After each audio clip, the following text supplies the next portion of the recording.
Where were you from originally? Originally from India. So can you tell me about yours or your family's journey to the United States? Okay, well, I think when I finished my MD in India, I wanted to explore the new world, like Columbus, Christopher Columbus or Vasco da Gama, and the wonderland was USA. So let me see if I can go to the wonderland to explore my mind and my spirit and learn and also pass on to the ancient culture of heritage. So I decided I applied for internship. The first time I went in the plane, never gone in the plane from India, and a small town in India, medical school, train, family, and all kind of stuff. So I wanted to go to university. So I got Burlington, Vermont. Who in the world in India knew Burlington, Vermont? It almost looks like you picked a place in the map. Right. So I got on the plane, came into New York, and where is Burlington? I can't tell. So someone told me take a Peter Pan bus. They took a Peter Pan bus from New York JFK, tuk, all the way to Burlington and get down in the evening at the bus station. And I did not know where the interns' quarters were.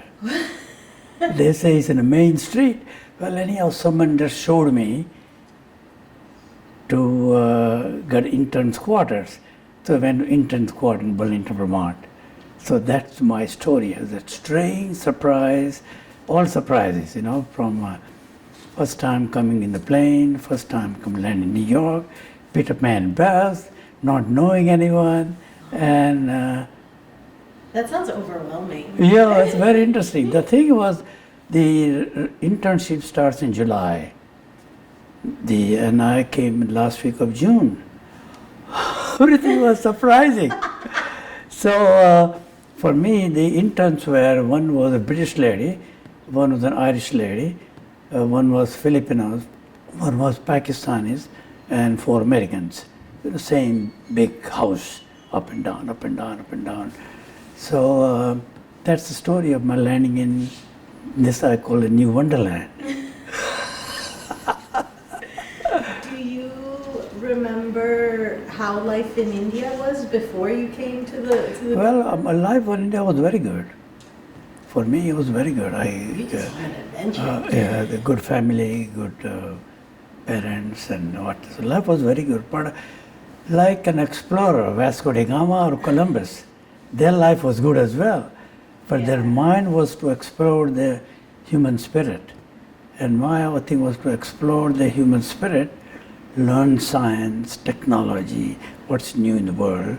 And at the same time, you may or may not know, but the last American Revolution War, you know where it took place? In India. Wow. Where Indians and Britishers were fighting. Britishers and Americans were fighting. Britishers decided which country to choose better. So they thought America is better to let go, because India was very prosperous, very high growth and whatnot. Anyhow, that's just a side story. No, but that's a good side story. Right. That's the kind of side story we need to hear. Right, yeah. Well, the thing is, interesting story is that this was written by American historian.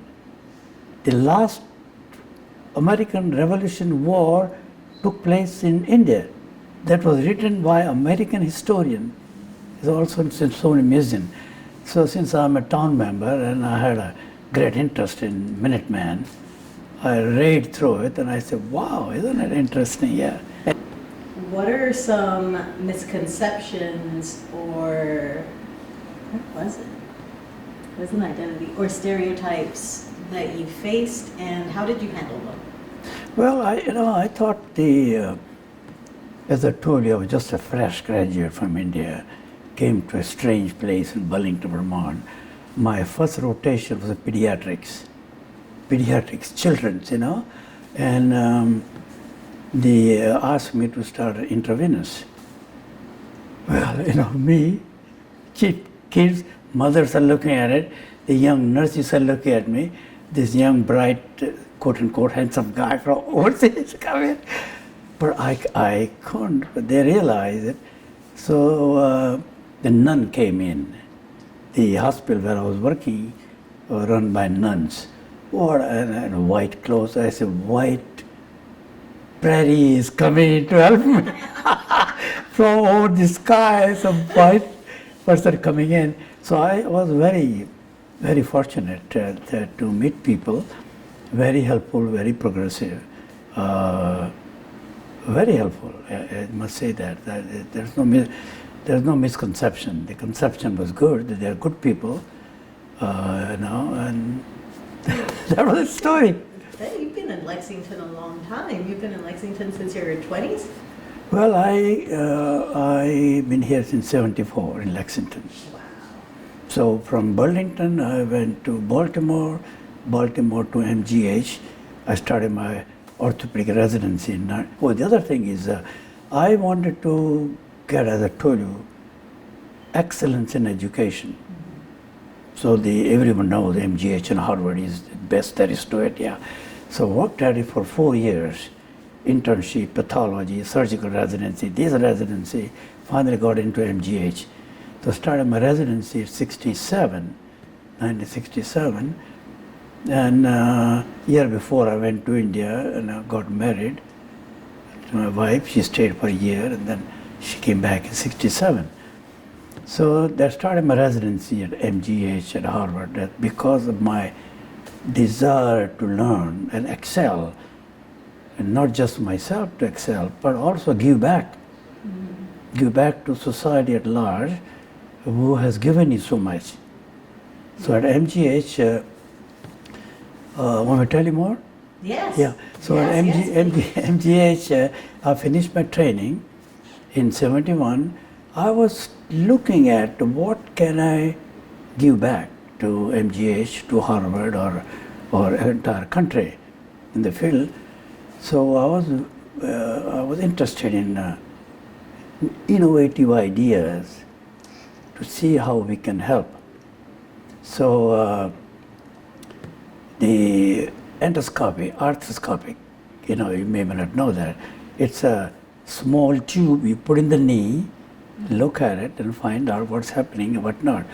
Lo and behold, in 72, 73, new optics came, cold fiber optics, the scopes. So I got interested and I took it, I bought my scopes, the cable, light source. MGH or Harvard, of course, they don't give you anything. So I borrowed money and did it, and I spent a number of months to study myself in a cadaver knees. Human cadaver knees. Lots of people had amputation from vascular disease or something. So I became friendly with mortician at MGH pathology department. I'll go there, get all my gadgets, and studied the knee. Studied to the extent that I become super expert. And not just knowing about the knees, but other joints as well. And then at the same time, we thought that we need to design instruments which can tackle the problems in the knee. So I designed instruments. Wow. We call a functionally designed instrument, the first in the country.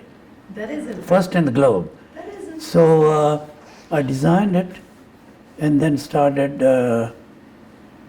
wanted to manufacture those stuff. My thing was ego tripping, that I want to do something, not realizing what the business impact is.